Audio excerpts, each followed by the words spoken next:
Ya, kita mulai saja ya. Iya. Jadi pada kesempatan kali ini kita akan belajar tentang surat Al-Fatihah. Jadi surat Al-Fatihah, surat yang sudah sering kita baca, bahkan setiap harinya. Setiap harinya kita baca surat Al-Fatihah ini. Ya. Apalagi di bulan Ramadan. Ini kan sebentar kita menunggu pengumuman pemerintah. Kalau sudah masuk Ramadan berarti kita akan melaksanakan sholat taraweh. Di sholat taraweh itu akan seringkali kita dengar surat ini, surat Al-Fatihah. Ya, akan seringkali kita dengar surat Al-Fatihah. Tapi sebelum saya bahas tentang masalah surat Al-Fatihah, perbedaan antara lagu dengan Quran, lagu itu kalau didengar berulang kali itu akan bosan. Kalau lagu, misalnya dalam sehari orang mendengar lagu yang sama itu sebanyak 20 kali. Jadi sebanyak 20 kali, maka orang akan bosan. Tapi dengan surat Al-Fatihah, jadi pertanyaan, pernah tidak ada orang bosan mendengarkan surat Al-Fatihah atau baca surat Al-Fatihah? Sehingga dia bilang, saya mau baca surat yang lain saja. Terus ini baca surat Al-Fatihah di pelaksanaan sholat. Tidak ada seperti itu.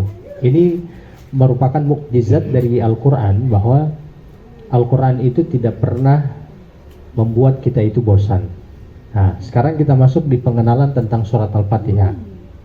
Jadi tujuan kita mempelajari surat Al-Fatihah ini karena memang Al-Fatihah ini adalah surat yang sering kita baca.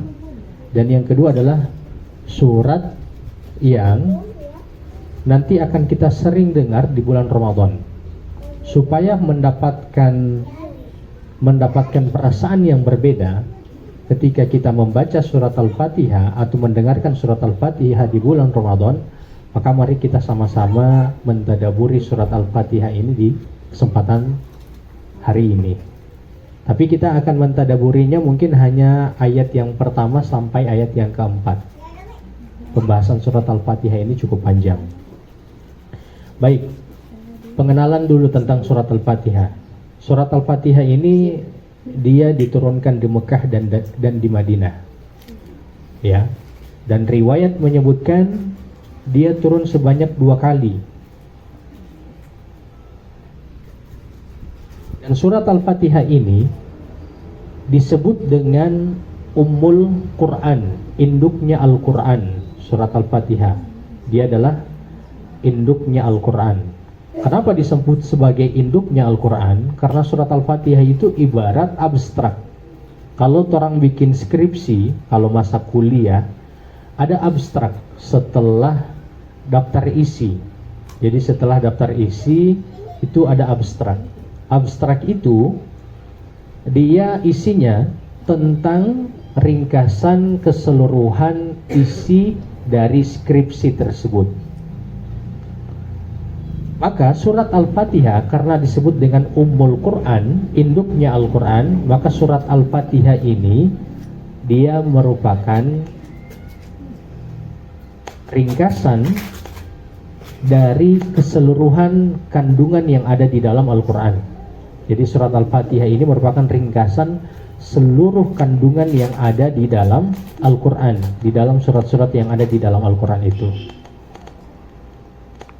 Dan kemudian inti dari kandungan surat Al-Fatihah itu ada di ayat yang kelima. Coba apa ayat yang kelima surat Al-Fatihah?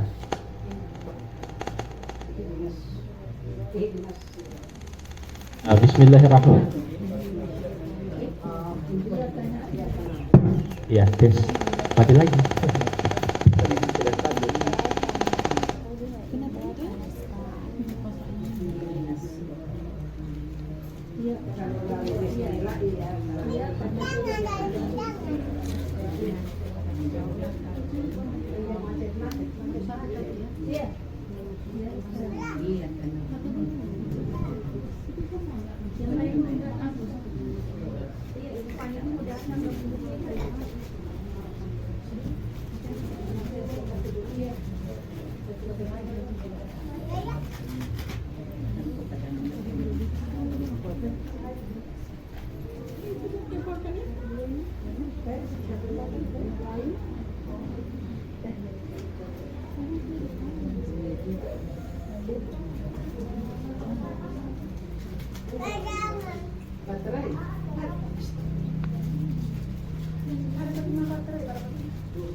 Tes, ini so agak baikul lah. Mohon maaf ini sering terputus. Kita lanjut lagi ya. Jadi inti kandungan surat Al-Fatihah itu ada di ayat yang kelima. Coba ayat yang kelima apa? Ya, iyyaka na'budu wa iyyaka nasta'in. Nah, bermasalah.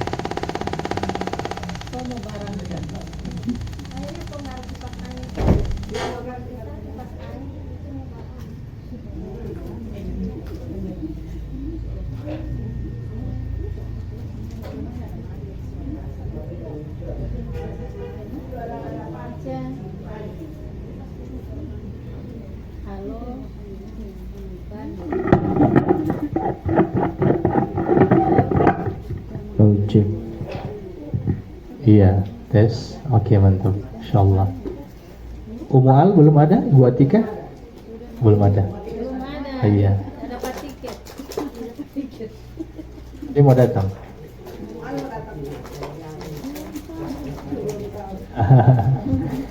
Ada sibuk Ustaz.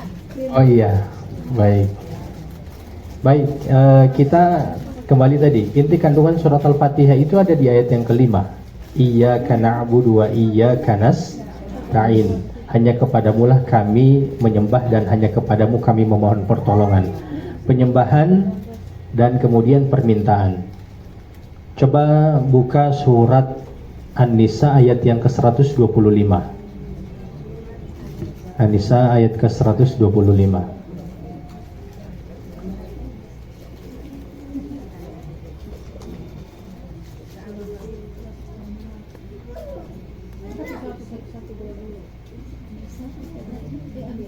Dapat sudah?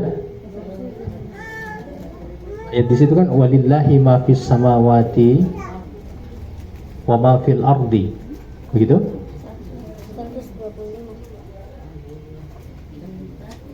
Surat An-Nisa ayat ke-125.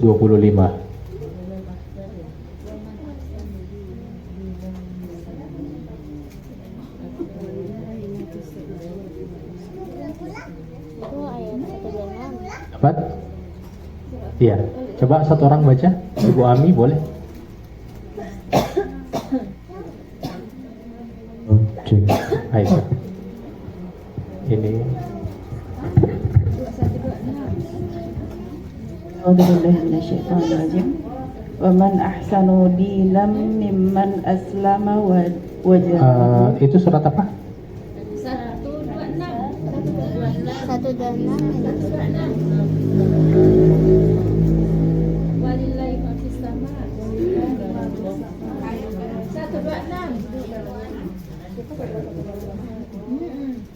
126 Ustaz. Oh iya, mohon maaf. 126. A'udzubillahi minasyaitonir rajim. Walillahi ma fis samawati wa ma fil ard. Wa kana Allahu bikulli syai'in mujita. Muhita. Ya, wa kana Allahu bikulli syai'in muhita. Ini ada kaitan dengan ayat yang ke-25 di surat Al-Fatihah. Jadi ketika Allah menyebutkan iyyaka na'budu wa iyyaka nasta'in, hanya kepada Allah lah kita menyembah dan hanya kepada Allah lah kita meminta. Kenapa demikian? Ini saya bahas di hari Selasa yang kemarin. Ayat pembahasan kita surat An-Nisa 126 ya. Ya. Allah menyebutkan walillahi ma fis samawati wa ma fil ard. Dia yang memiliki apa yang ada di langit dan apa yang di bumi. Artinya dia yang memiliki kita semua, dia yang menciptakan kita, dia yang mengurusi kita, dan dia yang memberikan apapun yang kita butuhkan. Itu walillahi ma fis samawati wa ma fil ardi.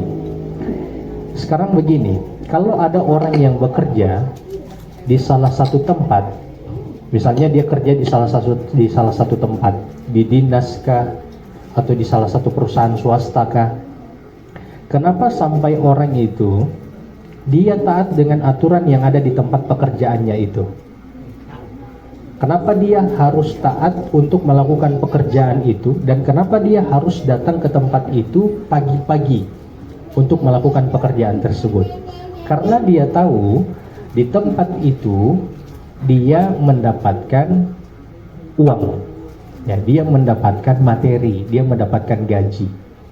Nah, jadi dia menyadari bahwa dia harus mengikuti aturan yang ada di perusahaan itu, dan juga dia harus melakukan pekerjaan yang telah ditugaskan kepadanya agar dia mendapatkan balasan dari pekerjaannya itu. Apa balasannya? Yaitu dia akan mendapatkan materi ataupun gaji. Gitu. Maka ketika Allah menyebutkan lalu kemudian yang berikut, kalau dia tidak mengikuti aturan yang ada di tempat pekerjaannya itu, dua kemungkinan yang akan terjadi pada dirinya. Yang pertama, kalau posisi jabatannya itu di atas, maka dia bisa diturunkan dari posisi itu, atau dia akan dikeluarkan dari pekerjaannya tersebut. Dikarenakan apa? Dikarenakan dia tidak mengikuti aturan pekerjaan yang ada di tempatnya itu. Seperti itu. Oke, jadi begitu juga ketika Allah menyebutkan walillahi ma fis samawati wa ma fil ard. Kenapa kita sampai menyembah Allah Subhanahu wa taala? Karena dialah yang sering memberikan, hampir setiapnya memberikan segala apapun yang kita butuhkan. Pertama, Allah yang menciptakan kita. Allah kemudian yang memberikan kebutuhan kepada kita, dari kebutuhan makan, diberikan kita pasangan, diberikan kita banyak hal. Jadi ini alasan kenapa kita sampai menyembah Allah dan mengikuti aturannya. Sebagaimana tadi gambaran tentang masalah perusahaan atau di tempat pekerjaan itu. Paham ya? Jadi kenapa sampai iyyaka na'budu? Kenapa kita hanya menyembah Allah? Karena Allah itu Tuhan yang mencukupi kita dalam segala perkara. Oke. Kemudian wa iyyaka nasta'in. Kalau di ayat yang tadi, wa kana Allahu bikulli syai'in muhita. Muhita ini sebagaimana juga yang saya jelaskan kemarin di pertemuan online, muhita itu dia seperti ikan. Muhita itu seperti ikan yang hidup di air. Karena ikan ini hidup di air, berarti air itu ada di bagian dalam dan juga ada di bagian luarnya. Paham ya? Jadi ikan itu, air itu ada di bagian dalam dan ada di bagian luarnya. Karena apa? Karena ikan itu hidup di dalam air. Itu yang namanya muhita, meliputi. Seringkali kalau kita memiliki masalah, kita ingin cerita kepada orang lain. Cuman karena keterbatasan kata-kata, kita tidak mampu mengungkapkan semuanya kepada orang itu. Karena keterbatasan kata-kata untuk mengungkapkan sesuatu kepada orang lain, sehingga kita tidak mampu untuk bisa menjadikan orang itu memahami apa kondisi kita. Ya, misalnya ada istri yang kemudian menceritakan permasalahan yang dia alami dengan temannya atau di tempat pekerjaannya kepada suaminya. Suaminya hanya menanggapi, boyang begitu biasa Jo. Kenapa sampai ada suami yang menanggapi seperti itu? Karena istri tidak mampu mengungkapkan sesuatu yang sebenarnya apa yang dia rasakan. Oke, sehingga respon yang didapatkan dari suami itu adalah begitu saja, yang begitu kasih tinggal saja. Padahal istrinya sudah merasakan sakit hati. Oke, kenapa sampai Allah menyebutkan wa iyyaka nasta'in? Allah menjadi satu-satunya tempat untuk kita meminta, karena Allah itu maha meliputi kita. Dia tahu dengan apa yang kita alami. Belum kita menyampaikan sesuatu, itu Allah sudah tahu dengan apa yang kita alami. Belum kita meminta sesuatu untuk dari permasalahan itu, solusi dari permasalahan itu, maka Allah sudah tahu solusi yang terbaik untuk kita. Bahkan kita sendiri pun terkadang tidak begitu memahami dengan baik solusi apa yang harus kita lakukan ketika kita mengalami masalah. Paham ya? Jadi ketika di dalam surat Al-Fatihah, Iyyaka na'budu wa iyyaka nasta'in, ini ada kaitan dengan surat An-Nisa ayat yang ke-126 itu.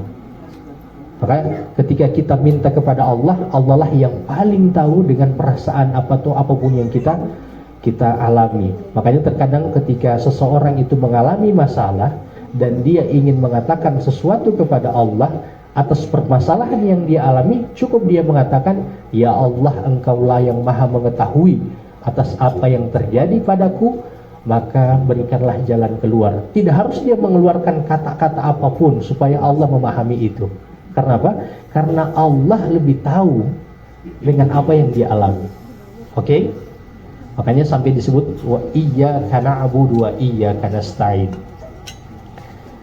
Itu kalau misalnya kita membaca surat Al-Fatihah ataupun kita mendengarkan surat Al-Fatihah dibacakan oleh imam sampai pada ayat iyyaka na'budu, maka harus tanamkan di dalam hati, Allah lah satu-satunya Allah lah satu-satunya Tuhan yang kita sembah, karena dialah yang memberikan semua ini untuk kita. Dan ketika kita mendengar wa iyyaka nasta'in, maka masukkan di dalam hati, Allah lah yang paling memahami kita. Kemudian berikut, ada hadis yang cukup panjang terkait surat Al-Fatihah ini, tapi saya tidak sebutkan di sini karena ini sudah sangat familiar disebutkan oleh para ustadz. Yang dimana ketika seorang hamba mengucapkan Alhamdulillah, maka Allah mengatakan hambaku memujiku sampai seterusnya. Jadi setiap kali kita membaca surat Al-Fatihah, dari setiap ayat itu Allah itu memberikan balasan dari ucapan-ucapan kita itu. Tapi di kesempatan kali ini saya tidak sebutkan hadis itu. Secara ringkas, pembagian makna ayat-ayat dalam keseluruhan surat Al-Fatihah itu dibagi 3. Ayat yang pertama sampai ayat yang keempat itu pujian-pujian kepada Allah. Jadi pujian-pujian kepada Allah. Dari Bismillahirrahmanirrahim, itu pujian kepada Allah. Alhamdulillahi Rabbil Alamin, itu juga pujian kepada Allah. Ar-Rahmanir-Rahim, pujian kepada Allah. Kemudian Maliki Yaumiddin, juga pujian kepada Allah. Kemudian bagian yang kedua, ayat yang kelima, itu adalah hubungan antara kita dengan Allah Subhanahu wa ta'ala. Ayat yang kelima, ayat yang kita bahas tadi, Iyyaka na'budu wa iyyaka nasta'in. Kemudian bagian yang ketiga, ayat yang keenam dan ayat yang ketujuh, itu tentang permohonan ataupun permintaan kita semua kepada Allah Subhanahu wa ta'ala. Ada yang baru sampai ini? Yang baru sampaiin siapa namanya? Ini sih ya, di absen lagi. Bu Ami belum baca.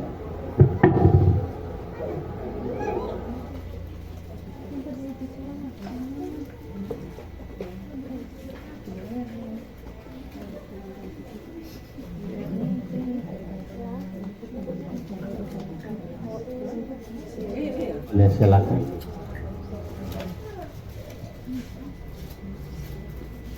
Dan ibu siapa? Ada di grup juga. Belum ada.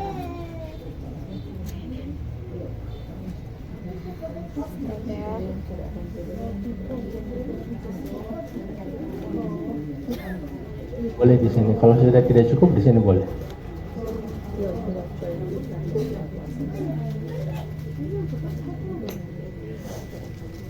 Ya, oke, kita lanjut ya Ibu ya, Ibu sekalian. Jadi ayat pertama sampai ayat keempat saya sudah sebutkan tadi, itu pujian-pujian kepada Allah. Kemudian ayat yang kelima itu hubungan antara kita dengan Allah. Dan ayat yang keenam dan ketujuh itu permohonan kita semua kepada Allah Subhanahu wa ta'ala. Kenapa disebut surat Al-Fatihah? Ini baru pengenalan ya. Kenapa disebut surat Al-Fatihah? Al-Fatihah itu berasal dari kata fataha yaftahu, artinya pembuka, telah dibuka. Kalau fataha artinya telah dibuka. Kalau yaftahu artinya sedang dibuka. Ya, fataha yaftahu, ya, artinya buka begitu. Kenapa disebut dengan Al-Fatihah? Karena Al-Fatihah ini merupakan pembuka kitab Al-Quran. Jadi pembuka surat pertama yang ada di dalam ayat Al-Quran. Kan Al-Quran itu ada urutan mushaf, ada urutan turun. Kalau urutan mushaf yang pertama itu adalah surat Al-Fatihah. Kalau urutan turun yang pertama itu adalah surat Al-Alaq, yang Iqra bismi rabbikal ladzi khalaq. Oke. Jadi kembali lagi, kenapa sampai disebut surat Al-Fatihah? Karena surat Al-Fatihah itu adalah pembuka untuk Al-Quran. Jadi surat pertama yang ada di dalam ayat Al-Quran. Selain itu, Al-Fatihah juga merupakan bacaan pembuka yang ada di dalam sholat. Dia bacaan pembuka yang ada di dalam sholat. Bahkan dia merupakan rukun dari sholat. Itu tadi kita sudah bahas tentang Al-Fatihah untuk pengenalannya dulu. Kita masuk ayat yang pertama. Ayat yang pertama kita ambil dari Bismillahirrahmanirrahim.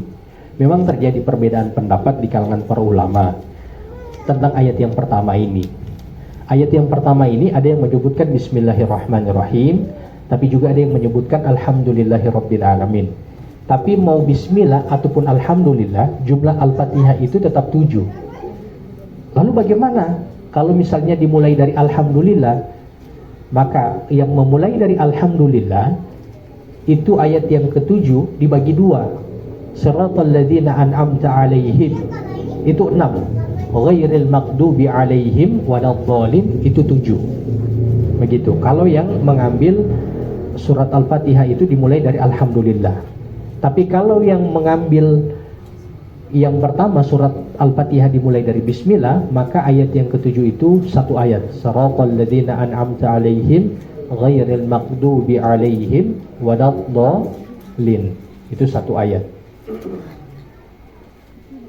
Kalau diperhatikan Bismillahirrahmanirrahim itu kan terjemahannya dengan menyebut nama Allah yang Maha Pengasih lagi Maha Penyayang.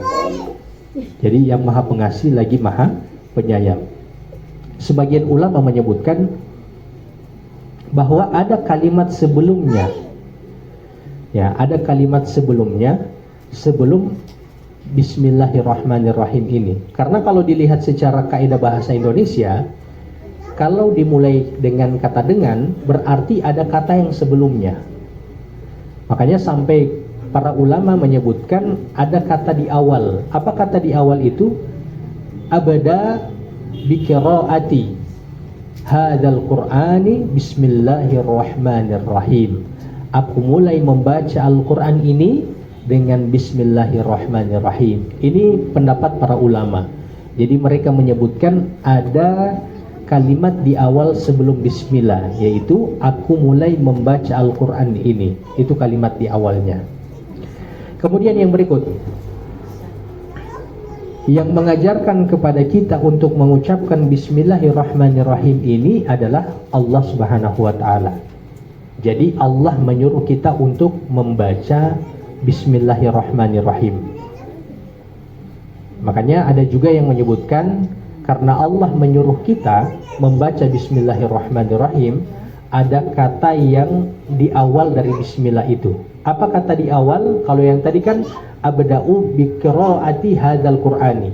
Tapi ada yang menyebutkan kata di awal itu adalah qul, katakanlah aqra'u hadhihi surah bismillahirrahmanirrahim. Katakanlah aku membaca surat ini dengan bismillahirrahmanirrahim. Ini cuman penjelasan para ulama saja.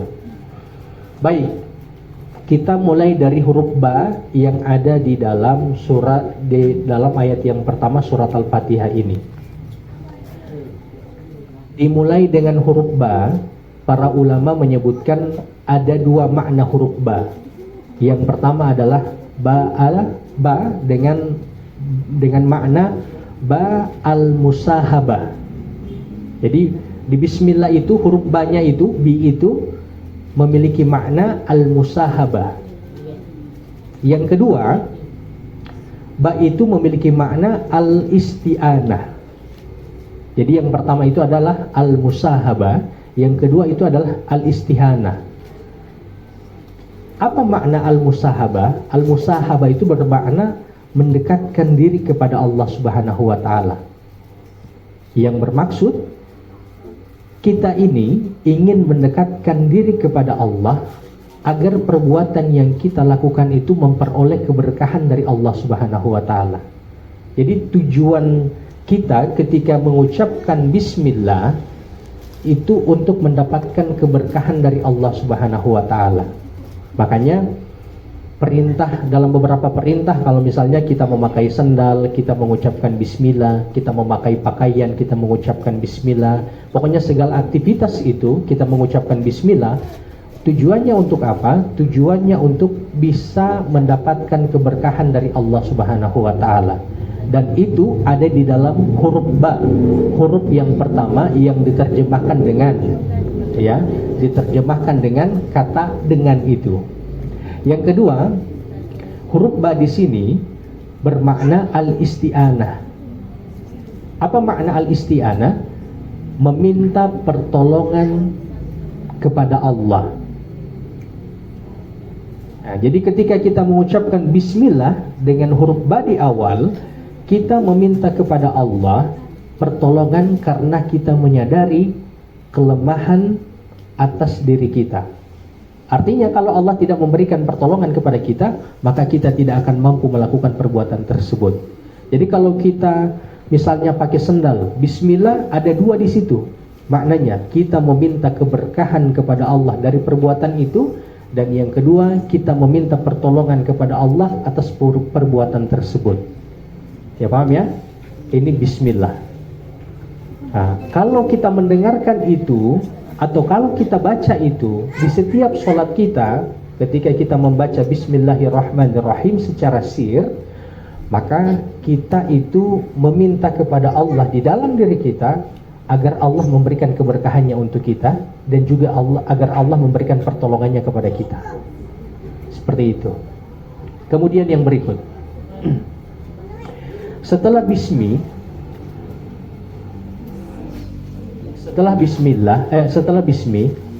maka kata yang berikut adalah Allah. Nah, bismillah kan Allah kan, dengan menyebut nama Allah. Allah ini kalau secara kaidah bahasa Arab itu adalah isim jamid. Isim jamid itu adalah kata yang tidak memiliki akar kata. Kalau Fatihah tadi akar katanya itu kan fataha yaftahu. Tapi kalau Allah itu tidak memiliki akar kata. Kalau Rahman Rahim itu memiliki akar kata. Apa akar kata dari Rahman dengan Rahim? Rahama yarhamu. Begitu. Kalau miftah itu artinya apa? Kunci. Akar katanya sama dengan Al-Fatihah, fataha yaftahu. Tapi kalau Allah itu tidak memiliki akar kata. Nah, dan ini disebut dengan isim jamid, kata yang tidak memiliki akar kata. Dan Allah ini merupakan al-isim al-azam, nama yang paling agung. Kenapa sampai Allah menyebutkan namanya di dalam kata bismillah ini?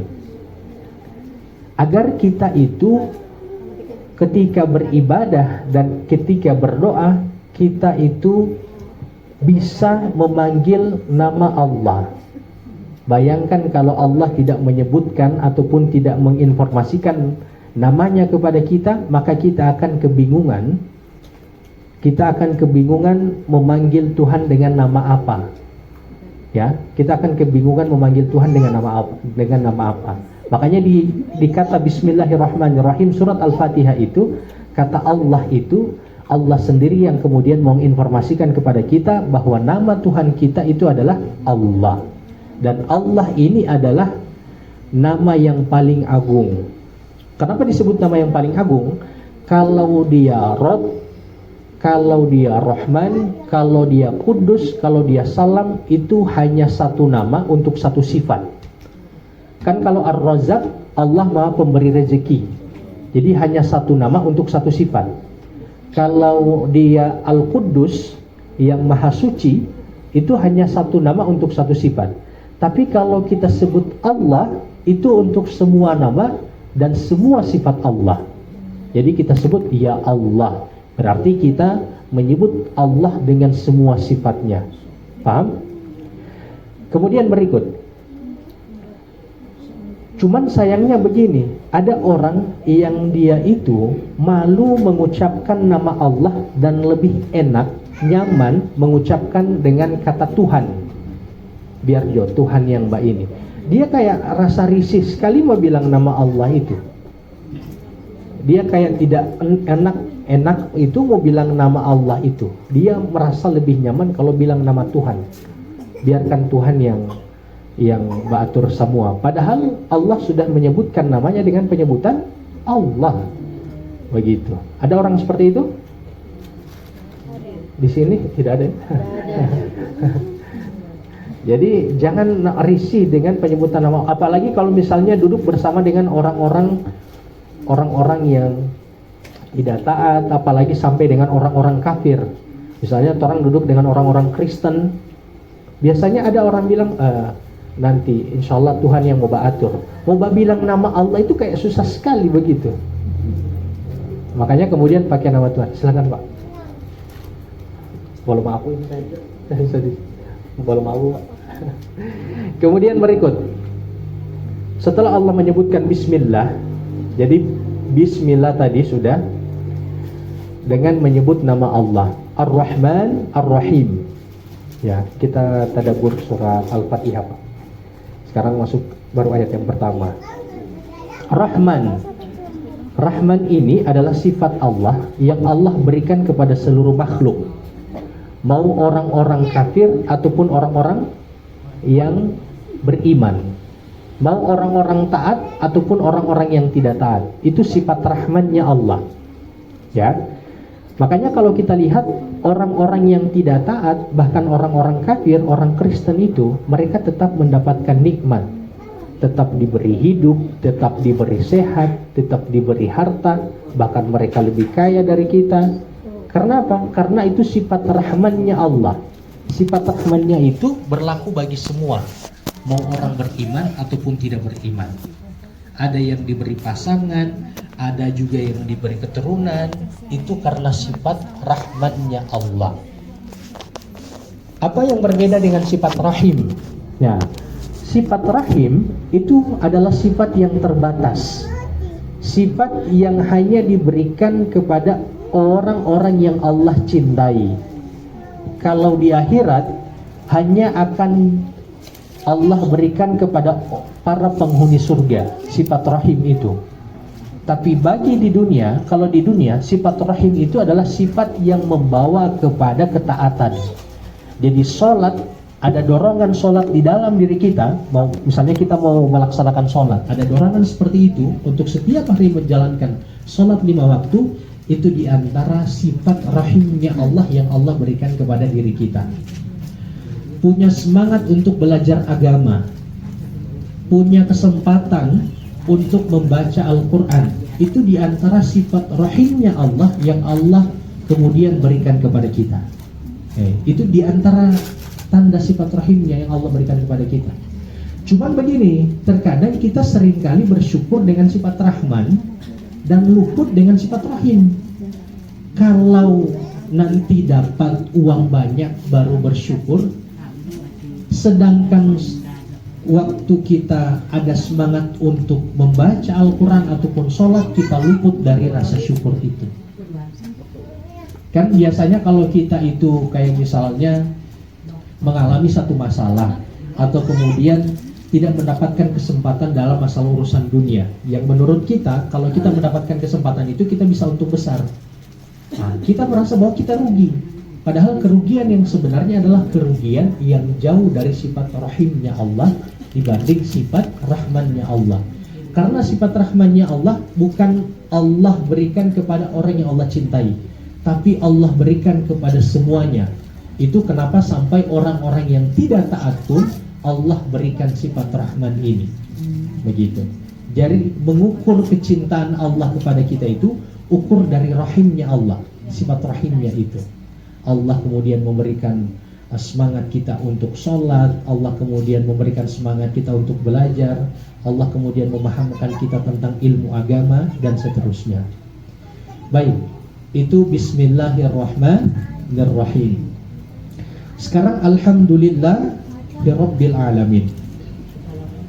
Alhamdulillah, segala puji bagi Allah. Alhamdulillah ini dia memiliki dua makna di dalamnya. Jadi dua kandungan di dalam alhamdulillah itu. Yang pertama adalah pujian, yang kedua adalah terima kasih, syukur.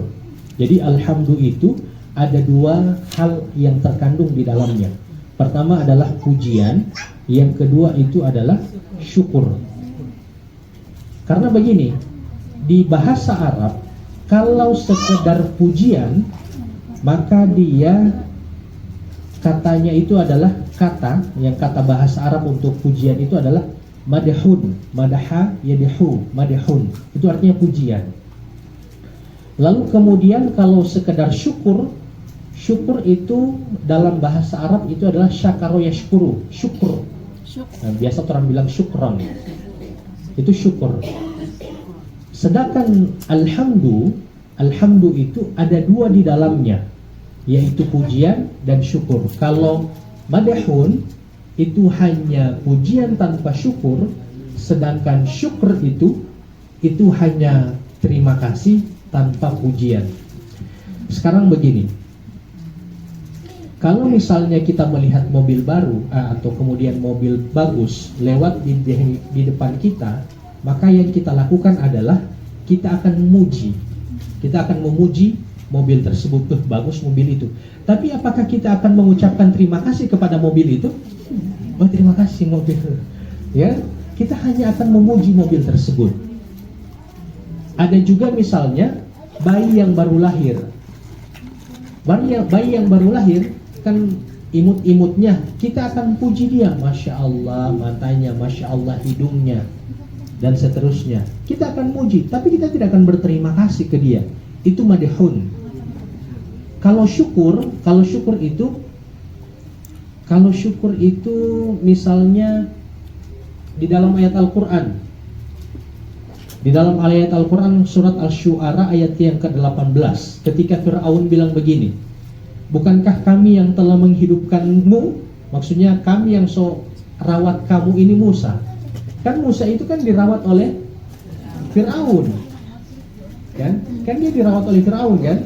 Diambil oleh Siti Asia, kemudian dirawat oleh Siti Asia beserta dengan Fir'aun. Kemudian dia akhirnya kan menerima wahyu, lalu kemudian lari ke negeri Yaman, kembali lagi berdakwah kepada Fir'aun. Tapi Fir'aun yang dia dakwahi itu adalah Fir'aun yang merupakan saudaranya. Karena kalau yang mengangkat dia itu bapak angkatnya, itu sudah tidak ada itu. Jadi Fir'aun yang dialami oleh Musa itu dua kali. Jadi Fir'aun pertama dengan Fir'aun yang kedua. Nah, ada yang menyebutkan seperti itu. Makanya yang tenggelam itu adalah Fir'aun yang satu umur dengan Musa, yang seumur dengan Musa. Nah, ketika kemudian Fir'aun mengatakan, kami yang merawatmu, maka Musa mengatakan terima kasih. Tapi dia tidak memuji Fir'aun. Dia ucapkan itu terima kasih karena telah merawatnya, tapi dia tidak memuji Fir'aun tersebut. Di dalam surat Luqman, berterima kasihlah kepada kedua orang tuamu, sekalipun orang tuamu itu adalah orang-orang kafir. Jadi terima kasih walaupun tidak dengan memuji. Paham ini ya? Jadi kalau alhamdulillah dua yang terkandung di dalamnya, yaitu pujian dan juga sebagai bentuk syukur kita. Itu alhamdulillah itu.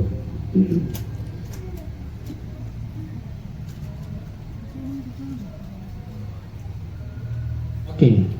Jadi ketika kita mengucapkan alhamdu di dalam surat Al-Fatihah, berarti kita telah memuji Allah, ataupun kita sedang memuji Allah, sekaligus kita telah berterima kasih kepada Allah Subhanahu wa Ta'ala. Kenapa kita memuji Allah? Karena dialah Tuhan kita. Dan kenapa kita berterima kasih kepada Allah? Karena dialah yang mencukupi kita. Makanya sampai kemudian Allah menggunakan kata alhamdu.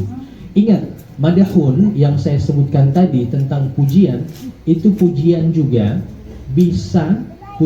itu bisa dipakai untuk pujian kepada hal-hal yang tidak benar. Itu madahun. Misalnya ada istri yang memasak, tapi masakannya kurang dekat dengan laut. Ya, dekat dengan laut. Baru kemudian ditanya kepada suaminya, enak ini? Suaminya bilang, iya enak sekali. Itu madahun, pujian yang tidak sesuai. Ya, jadi madahun ini tidak layak untuk Allah, karena Allah itu memang benar pada pujiannya. Oke. Kemudian yang belajar bahasa Arab dengan saya, alhamdu ini merupakan isim. Dia berbeda dengan kata kerja. Ya, hamidah, yahmadu. Kalau yahmadu dengan hamidah itu dia kata kerja, butuh pelaku. Misalnya saya bilang begini, apa perbedaan dua ini? Saya sedang memuji Allah. Yang kedua, terpujilah Allah, atau terpujilah Allah, ataupun segala puji bagi Allah. Kalau yang pertama, saya sedang memuji Allah, bisa jadi saat ini saya memuji Allah, tapi kemudian pada 1 jam yang berikut saya tidak lagi memuji Allah. Paham ya? Itu yang kata kerja. Jadi kalau saya bilang saya sedang memuji Allah, saat ini saya memuji Allah, tapi bisa jadi 1 jam setelahnya saya tidak memuji Allah. Na'udzubillah. Tapi kalau puji atau terpujilah Allah, atau segala puji bagi Allah, itu selamanya. Apa yang membedakan kedua ini? Kenapa Allah tidak menggunakan kata kerja, tapi Allah menggunakan isim dalam penyebutan alhamdu ini, pujian kepadanya? Karena ada orang yang memuji ataupun ada yang tidak memuji, Allah itu maha terpuji. Jadi pujian terhadap Allah itu bukan karena ada yang memujinya atau terikat kepada pelaku yang melakukan itu, tapi pujian kepada Allah karena memang dia sudah terpuji. Makanya ketika kita mengucapkan alhamdulillahi rabbil alamin, pujian itu kembali kepada kita. Kenapa kembali kepada kita? Karena dengan pujian itu kita mendapatkan pahala dari Allah Subhanahu wa Ta'ala. Seringkali juga saya bahas, segala bentuk amal ibadah yang kita lakukan itu manfaatnya tidak kembali kepada Allah. Artinya semua manusia mau taat kepada Allah tidak akan menambah kekuasaan Allah. Dan pun semua manusia kalau tidak mau taat kepada Allah, itu tidak akan mengurangi sedikit pun kekuasaan Allah. Berarti yang membutuhkan ibadah itu adalah manusia itu sendiri. Cuma sayangnya ada orang yang ketika dia berdoa, dia bilang begini, ya Allah saya ini sudah sholat, ya Allah saya ini sudah puasa, ya Allah saya ini sudah bersedekah. Ketika dia mengucapkan itu, seakan-akan Allah butuh dengan ibadahnya.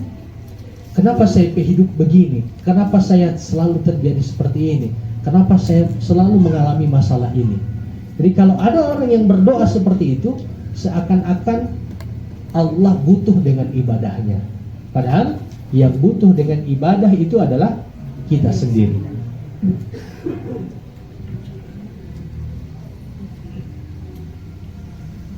Ini baru jam 5, lagi. Kemudian di sini alhamdu ada alif lam di awal. Ya, jadi ada sebab-sebabnya ini. Nanti di akhir akan saya sebutkan apa kaitan antara ayat pertama sampai ayat yang keempat. Alhamdu itu dimulai dengan kata alif lam. Ya, dimulai dengan huruf alif dan lam.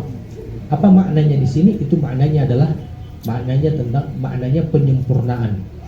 Seluruh jenis dan bentuk pujian tanpa terkecuali itu hanya untuk Allah saja. Jadi alif lam itu semua pujian semuanya itu hanya untuk Allah saja. Itu makna sampai ada karena itu huruf alif dan lam menunjukkan hal itu. Ya, masuk ke situ. Semua pujian hanya masuk untuk Allah saja. Makanya kalau ada orang yang memuji kita, maka kita ucapkan alhamdulillah. Bukan, wih bagus sekali, oh bagus sekali kamu punya ini. Oh iya dong, misalnya dia bilang, oh iya dong, atau dia bilang alhamdulillah. Tapi alhamdulillah itu dia membanggakan dirinya, tidak. Ketika ada orang yang memuji kita, maka kita ucapkan alhamdulillah dengan maksud untuk kita kembalikan pujian itu kepada Allah. Karena apa? Karena Allah yang mengizinkan semuanya itu terjadi. Itu alhamdulillah. Dan yang berikut, pujian itu kembali hanya kepada Allah Subhanahu wa taala saja. Kemudian yang berikut,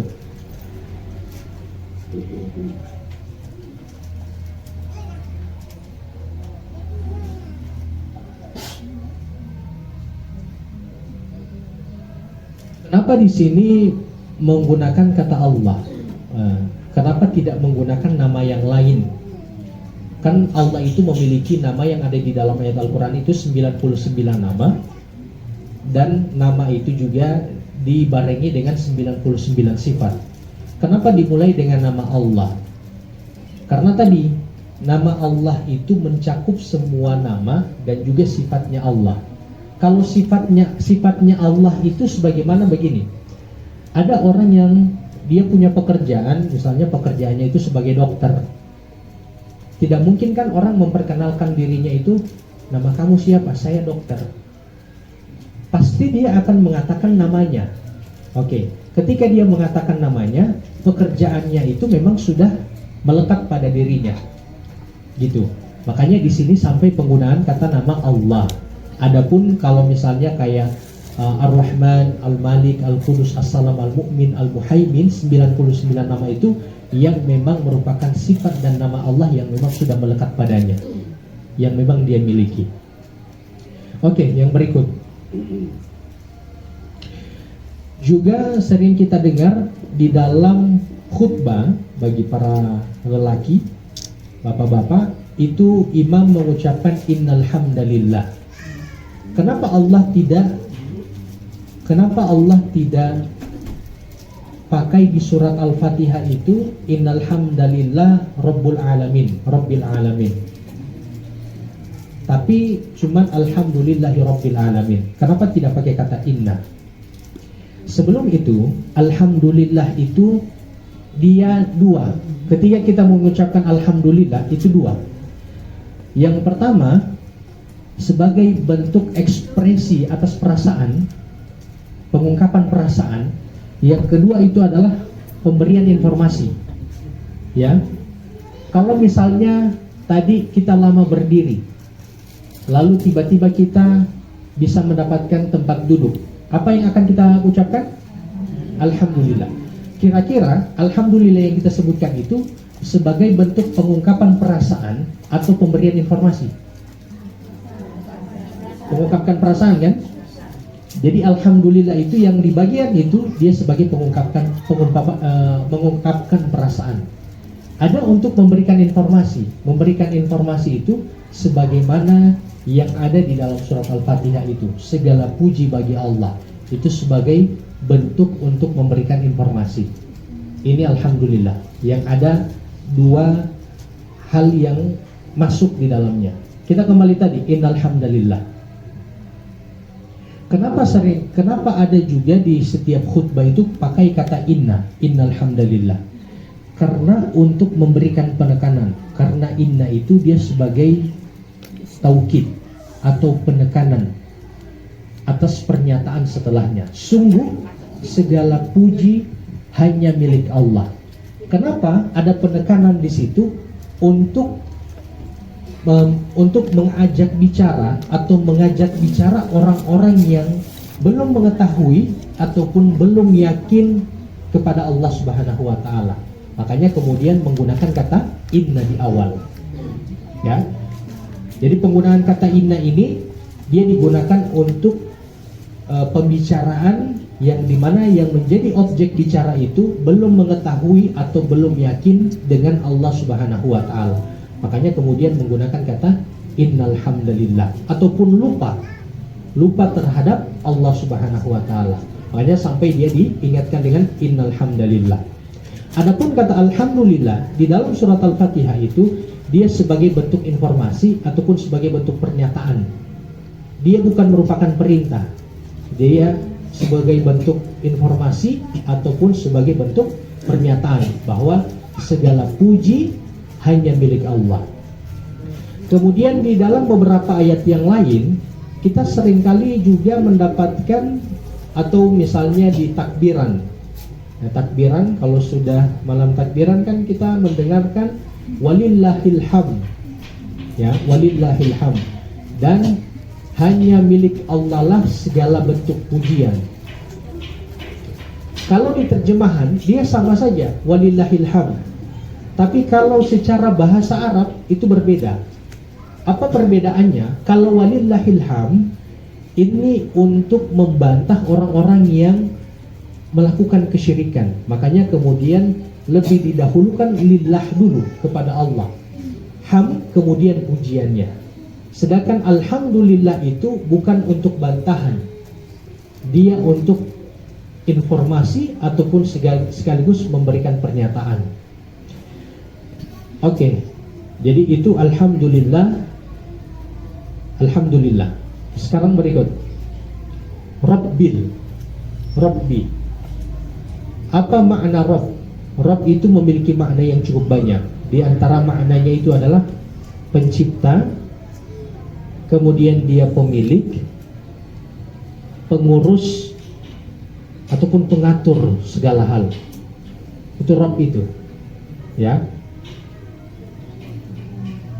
Jadi bisa bermakna pencipta, pemilik, pengurus, dan juga yang memberikan karunia. Itu makna Rabb. Jadi Rabb itu bukan hanya bermakna Tuhan saja, tapi sebagaimana yang saya sebutkan tadi, dia akan ada kaitan dengan sifatnya Allah. Ya, dia akan ada kaitan dengan sifatnya Allah.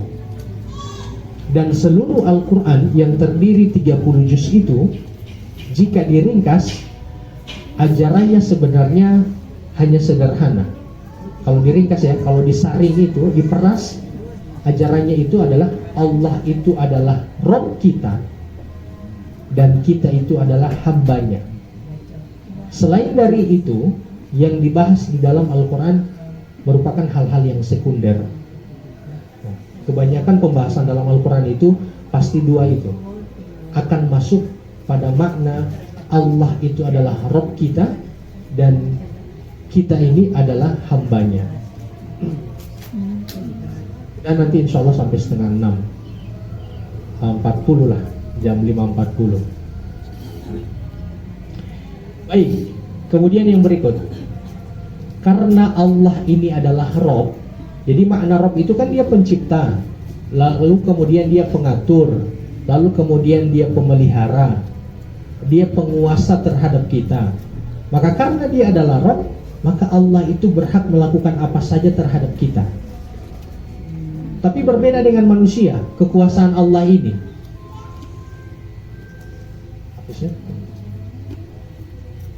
Oh ya, kekuasaan Allah ini berbeda dengan manusia. Kalau Allah punya kekuasaan, kalau manusia punya kekuasaan, seringkali kekuasaan itu menjadikan dia terlena. Akhirnya dia berlaku sewenang-wenang terhadap orang lain. Tapi di dalam ayat Al-Quran seringkali kita mendapatkan penutup dalam ayat Azizun. Siapa yang sering baca Al-Quran?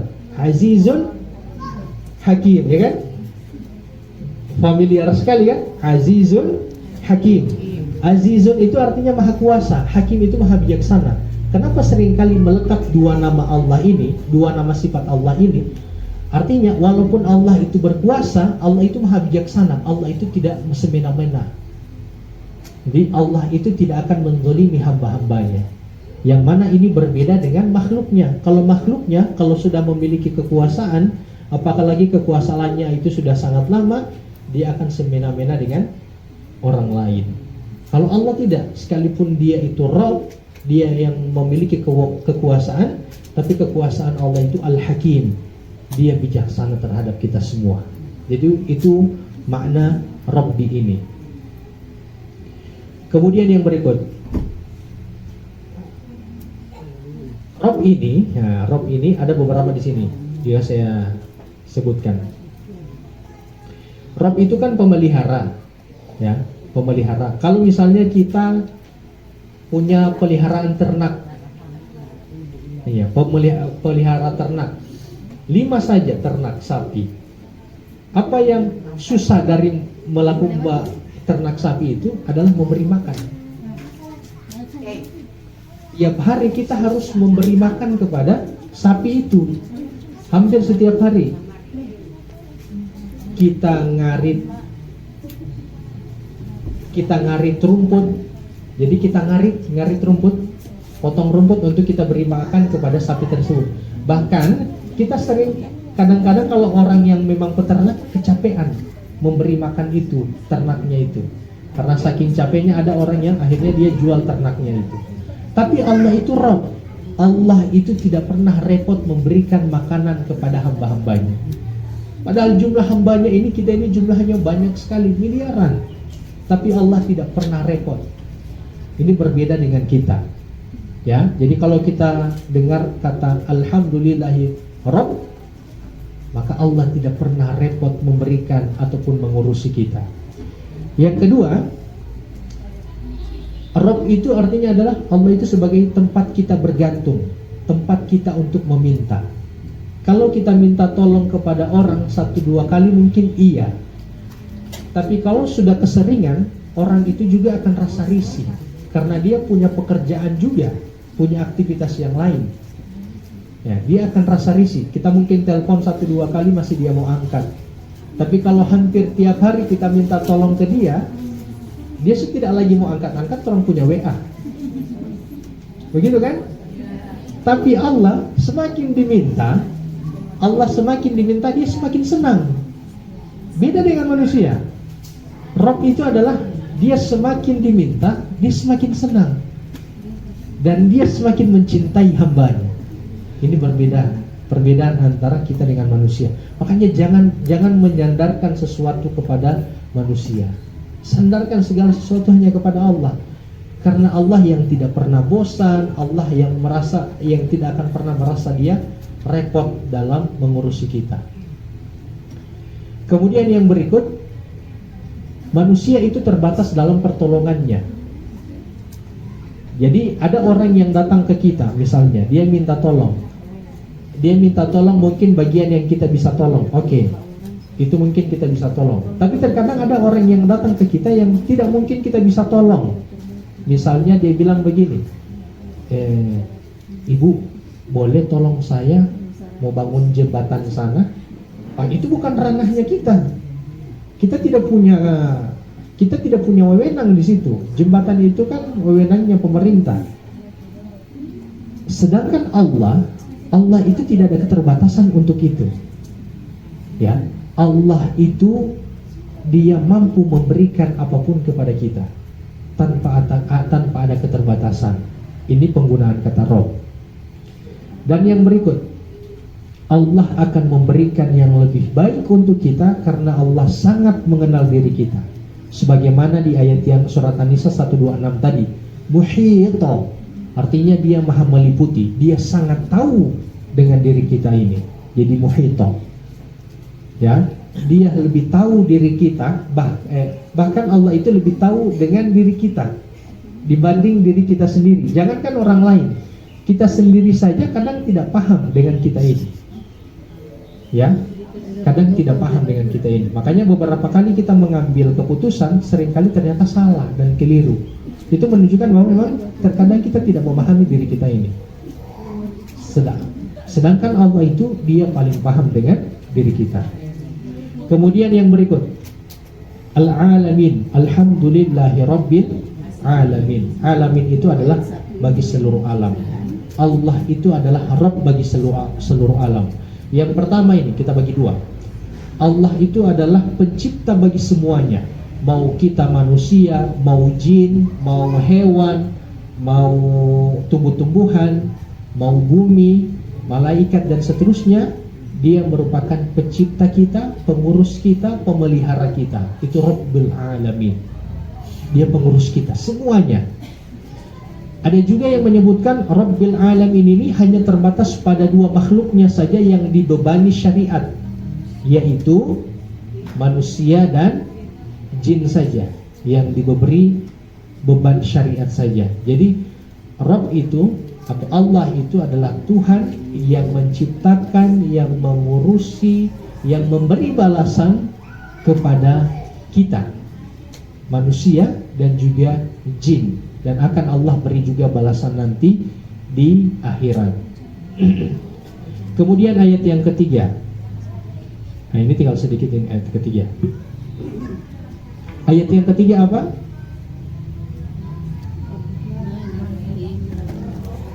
Rahman dan Rahim, sama dengan ayat yang pertama. Ya, kalau di ayat yang pertama dia ringkas saja. Kalau Rahman itu sifat yang Allah berlakukan bagi semua manusia, mau beriman ataupun tidak beriman. Kalau Rahim itu sifat yang hanya Allah beri kepada orang-orang beriman saja. Seperti itu.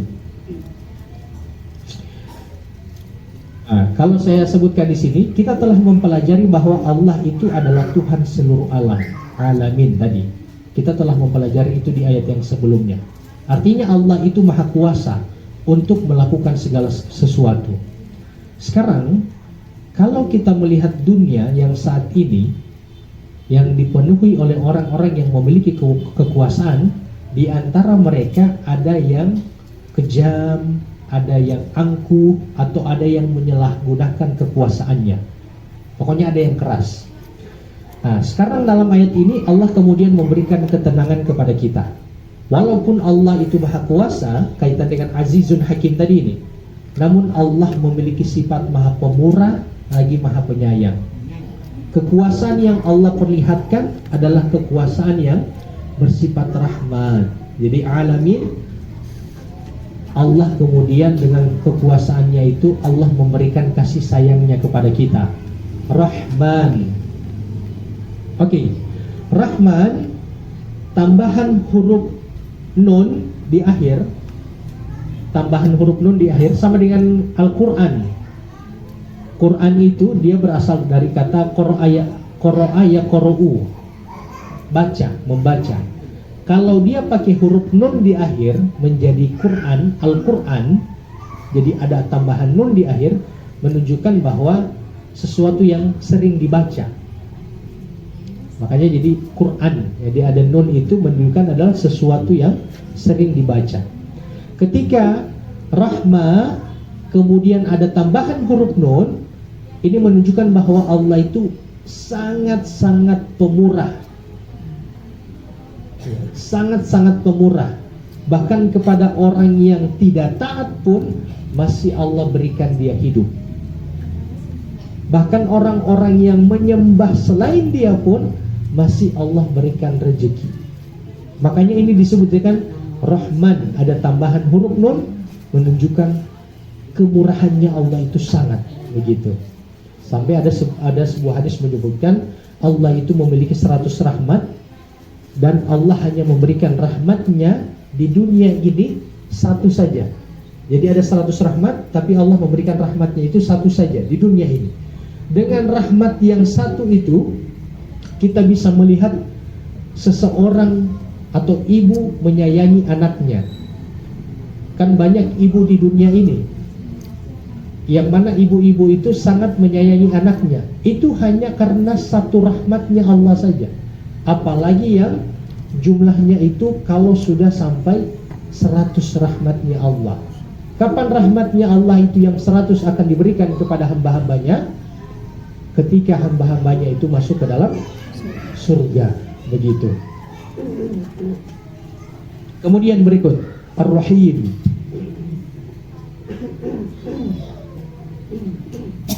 Rahim, tadi saya sebutkan bahwa sifat rahim itu hanya Allah berlakukan kepada orang-orang beriman saja. Kalau di dunia, hidayah, taufik, semangat dalam menjalankan ibadah itu diantara ciri seseorang Allah telah berikan sifat rahimnya Allah. Tapi ada satu lagi. Setiap hukum-hukum yang Allah berikan kepada kita yang ada di dalam Al-Quran maupun hadis, hukum-hukumnya itu manfaatnya datang kepada kita karena kasih sayangnya Allah. Itu hukumnya. Contoh misalnya, Allah melarang LGBT. Bagus bagi manusia? Tidak. Buruk bagi manusia. Allah melarang perjudian. Bagus bagi manusia? Tidak. Buruk bagi manusia. Apa akibat dari perjudian? Sampai terjadi pencurian, kan akibat dari perjudian. Kemudian sampai terjadi pembunuhan akibat dari perjudian.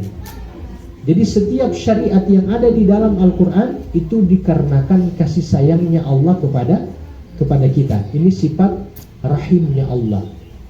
Dan berikut juga, semua yang Allah ciptakan di muka bumi ini manfaatnya kembali kepada manusia, secara langsung maupun tidak langsung. Contoh begini. Contoh, ular ada manfaatnya bagi manusia? Secara langsung tidak ada. Tapi secara tidak langsung dia memiliki manfaat. Jadi secara tidak langsung dia memiliki manfaat. Apa manfaat dari ular? Manfaat dari ular itu adalah adanya ekosistem, rantai makanan. Rantai makanan. Paham rantai makanan? Nah, kestabilan bumi, kehidupan bumi ini, kalau ada jalan rantai makanan, maka bumi ini aman. Saya kasih contoh. Di masa Presiden Korea tahun 50-an, dia menganggap burung pipit itu sebagai hama. Burung pipit sebagai hama. Akhirnya apa? Dia bunuh burung pipit ini. Jadi karena sudah dianggap hama, maka dia basmi burung pipit ini. Apa yang terjadi? Karena kan gandum atau makanan mereka itu kan seringkali dimakan sama burung pipit. Dorang musnahkan ini burung pipit atas perintah pemimpin Korea Utara di masa itu. Apa yang terjadi? Ternyata jumlah belalang jadi banyak, meningkat. Jadi PR lagi bagi mereka. Mereka anggap setelah mereka memusnahkan burung pipit jadi selesai, ternyata muncul masalah baru. Itu dikarenakan apa? Rantai makanan yang satu lemah. Makanya setiap ciptaan yang ada di muka bumi ini manfaatnya kembali kepada manusia, langsung maupun tidak langsung.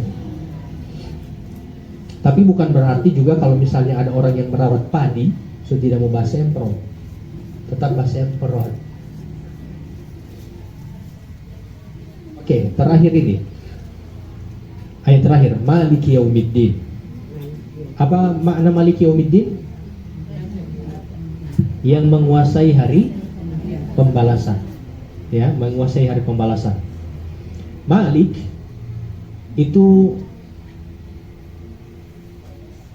kita bisa memiliki banyak sesuatu, tapi kita tidak bisa memiliki waktu. Ya, kita bisa memiliki benda, tapi kita tidak bisa memiliki waktu. Ini kalau saya tulis di sini. Adapun Allah, dia memiliki dan menguasai waktu. Dan terkhusus dalam ayat ini, Allah itulah yang menguasai waktu untuk pembahasan hari pembalasan. Kemudian yauma. Yauma itu adalah satu hari, dan yang dimaksud dengan satu hari di sini adalah hari pembalasan. Dan yang terakhir, din. Din itu bermakna agama sebenarnya, tapi bisa makna yang lain. Bisa bermakna kekuasaan, bisa bermakna ketaatan, cara hidup ataupun hukuman. Jadi ketika disebutkan Malik Yaumiddin, kita diingatkan dengan kekuasaan Allah nanti di sana. Kenapa diingatkan di situ? Nah, sekarang saya bahas dari Bismillahirrahmanirrahim secara urutan. Ketika Allah menyebutkan Bismillahirrahmanirrahim dengan menyebut nama Allah, artinya Allah memberikan peringatan kepada kita, atau Allah mengenalkan dirinya kepada kita, yang mana Allah itu memiliki sifat Rahman dan sifat Rahim. Jadi Allah mengenalkan dirinya kepada kita dengan sifat Rahman dan sifat Rahim. Yang mana Rahman dan Rahim ini adalah nikmat yang Allah berikan kepada kita di dunia maupun di akhirat, tapi menjadi pembeda antara orang beriman dan tidak beriman. Kemudian alhamdulillahirabbil alamin. Ketika Allah menyebutkan alhamdulillahirabbil alamin, Allah ingin menyebutkan pujian terhadapnya. Jadi pujian terhadapnya karena apa? Karena sifat Rahman dan Rahim di ayat yang awal. Ya, sekaligus dia itu merupakan Tuhan yang menciptakan dan mengatur seluruhnya alamin. Kemudian Ar-Rahman Ar-Rahim memberikan pengkhususan lagi tentang sifat Allah yang Rahman dan Rahim ini, yang sebagaimana disebutkan tadi. Dan sebagai penutup, kenapa disebut dengan Maliki Yaumiddin? Ingat, Rahman yang berkaitan dengan nikmat Allah yang Allah berikan kepada orang beriman maupun tidak beriman, akan Allah tanya nanti semua nikmat itu di Maliki Yaumiddin, di hari pembalasan. Dan sifat rahimnya Allah yang berkaitan dengan hidayah, semangat kita dalam beramal, sholat, baca Quran, belajar agama, itu akan Allah balas juga nanti di Maliki Yaumiddin, di hari pembalasan. Jadi segala rahmannya Allah, Allah akan tanya kita nanti. Seperti itu. Jadi kurang lebih itu penjabaran yang ada di dalam surat Al-Fatihah ini. Semoga apa yang kita pelajari pada kesempatan kali ini, dari ayat pertama sampai ayat yang keempat, setidaknya kalau kita mendengarkan imam, kita menunggu pengumuman pemerintah sebentar, apakah sebentar sudah mau tarwi ataukah nanti besok. Jadi ketika kita mau mendengarkan imam membaca Al-Fatihah, minimal dari ayat pertama sampai ayat yang keempat, kita setidaknya sudah paham dari apa yang kita pelajari ini. Demikian, kalau ada pertanyaan dipersilakan. Wabillahi taufiq wal hidayah. Assalamualaikum warahmatullahi wabarakatuh.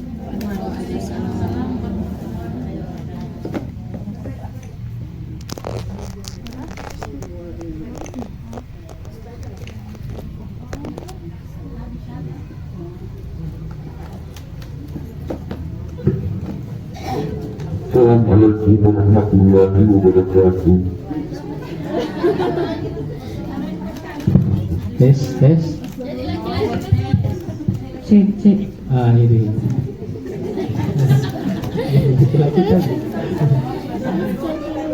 Ulangi salam.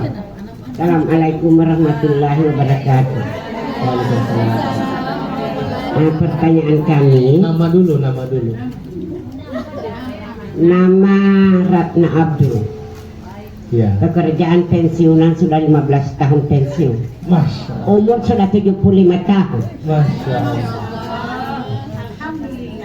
Alhamdulillah. Begini Pak Ustadz, tadi kami sudah mendengar penjelasan surat Al-Fatihah.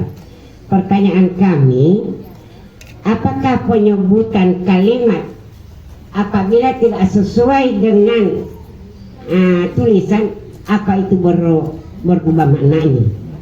Contoh, misalnya Alhamdulillahirabbil alamin, dibaca Alhamdulillahirabbil alamin, apakah dia berubah maknanya atau tidak? Hanya begitu Pak Ustadz, terima kasih. Assalamualaikum warahmatullahi wabarakatuh. Masih ada. Assalamualaikum warahmatullahi wabarakatuh. Sebelumnya kami mohon maaf ketidaktahuan kami ini. Nama saya Dince Abdul. Sama-sama pensiun. Sudah 11 tahun alhamdulillah. Pak Ustadz, ini mengenai surat Al-Fatihah. Yang kami tahu sendiri itu surat yang pertama turun itu Iqra. Iqra bismi rabbikal ladzi khalaq. Iqra. Tapi mengapa di dalam Al-Qur'an itu surat yang pertama itu Al-Fatihah? Nah, itu ketidaktahuan kami, mohon penjelasan. Terima kasih. Assalamualaikum warahmatullahi wabarakatuh. Waalaikumsalam warahmatullahi wabarakatuh. Baik, saya jawab dulu ya. Pertama, alhamdu. Kalau dibaca alhamdu, huruf kha itu Ini kalau khomada itu artinya padam. Padam. Jadi kalau al-khamdu padamlah. Ya, padamlah untuk Allah.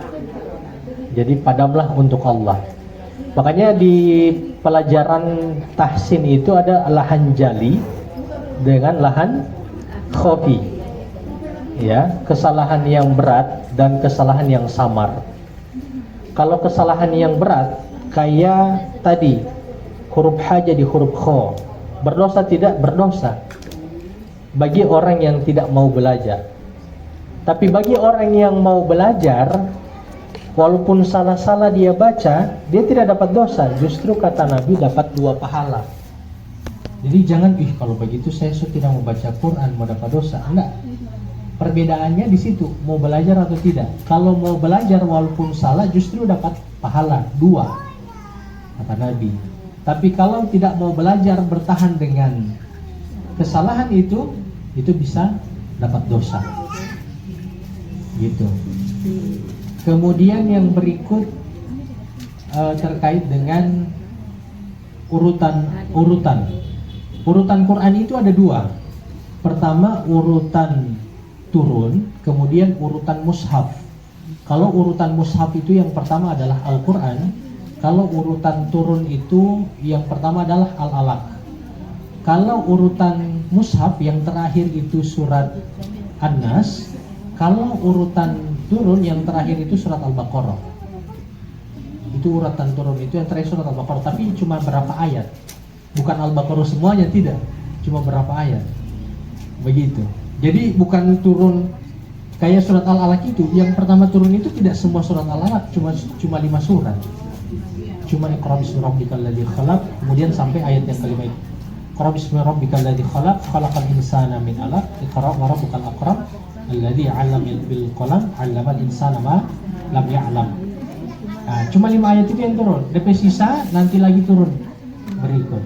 Nah, untuk DP urutan atau mau kasih masuk, ini masuk di surat Al-Alaq, ini masuk di surat Al-Baqarah, itu masuk di urutan mushaf. Tapi ingat, mau urutan mushaf ataupun urutan turun itu bukan karena pilihannya Nabi dan bukan karena pilihannya malaikat Jibril, tapi karena pilihannya Allah. Tidak ada itu Nabi bilang, coba ambil kemari gini Jibril lah surat yang begini. Tidak ada itu.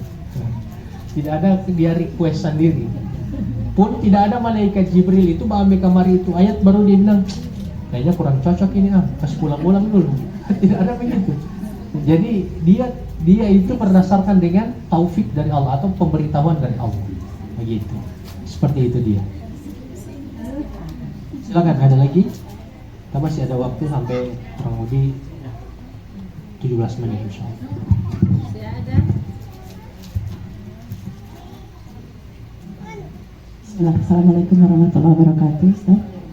Izin bertanya, Ustaz, soal ayat yang kedua, Alhamdulillahirabbil alamin.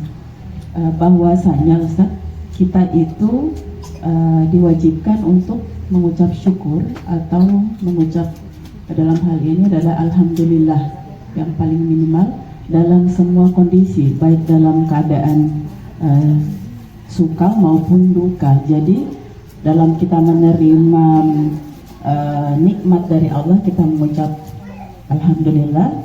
Begitu juga dengan dalam kita menerima cobaan. Bagaimana Ustaz?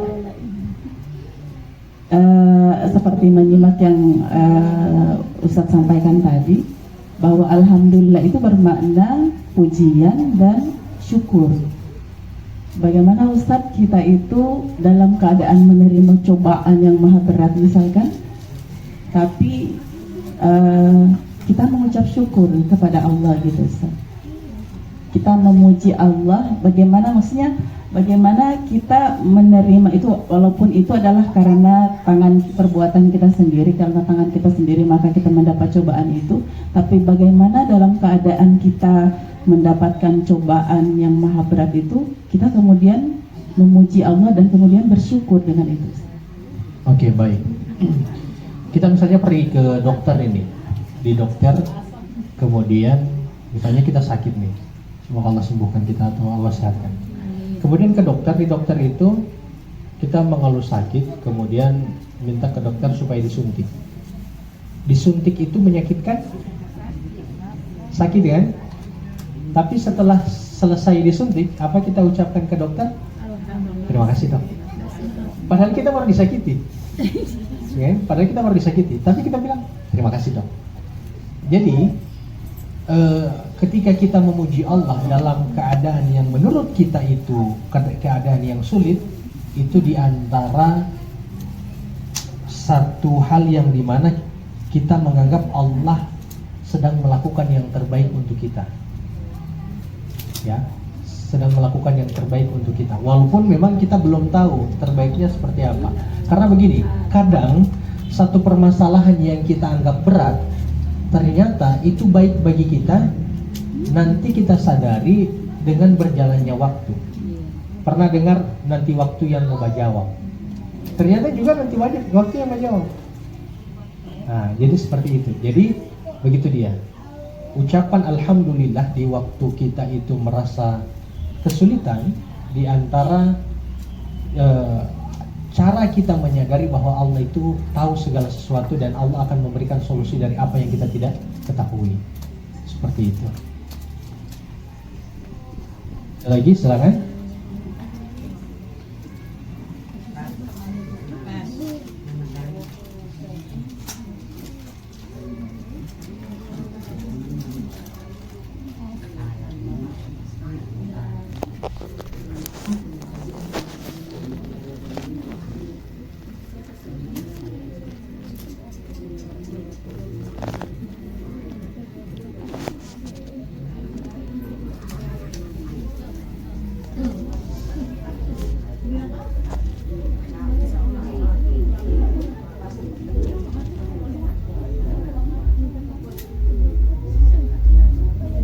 Baik.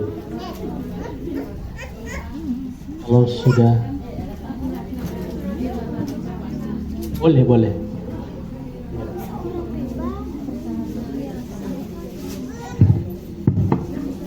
Ya, assalamualaikum warahmatullahi wabarakatuh. Ya, waalaikumsalam warahmatullahi wabarakatuh. Nama saya Anissa, saya dari Bulutada. Ustadz, bagaimana kalau misalnya kita ingin mengajarkan Al-Quran kepada orang lain, tapi posisinya kita juga masih belajar?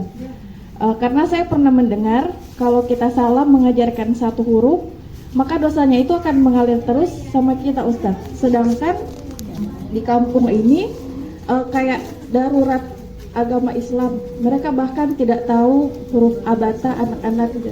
Jadi saya ingin mengajarkan, tapi saya juga, Ustadz, masih belajar.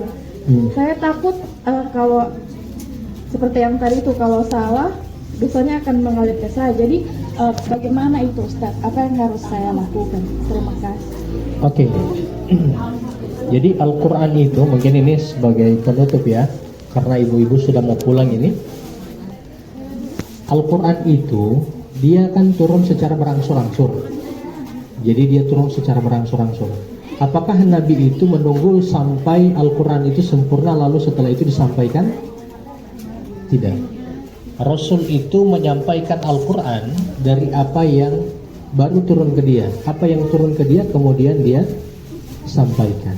Dan setiap tahun di bulan Ramadan, Rasul itu sering memurojaah hafalannya kepada malaikat Jibril. Sering memurojaah. Artinya apa? Apa yang kita sudah dapati ataupun apa yang kita sudah pelajari, walaupun belum sempurna, maka boleh untuk kita ajarkan kepada orang lain. Sembari dengan itu, maka kita juga harus terus untuk belajar. Rasul berapa lama dia belajar? Sampai mati. Kan turunnya ayat yang terakhir menandakan bahwa dia akan mati. Begitu. Jadi Rasul pun dia belajar. Siapa gurunya Rasul? Jibril. Siapa gurunya para sahabat? Rasul. Begitu kan? Jadi mereka tidak tunggu sempurna dulu. Apa yang mereka sudah dapatkan, mereka ajarkan. Kalaupun memang terjadi kekeliruan, itu manusiawi. Nanti tinggal diluruskan saja. Begitu. Yang penting terus belajar. Baik, demikian pertemuan di sore hari ini. Semoga Allah Subhanahu wa taala memberikan keberkahan kepada kita dan keluarga kita dan kaum muslimin dan muslimat di mana saja berada. Amin ya rabbal alamin. Allahumma balikna Ramadan. Saya tutup dengan doa kafaratul majelis. Subhanallahumma bihamdik, asyhadu an la ilaha illa anta, astaghfiruka wa atubu ilaik. Assalamualaikum warahmatullahi wabarakatuh.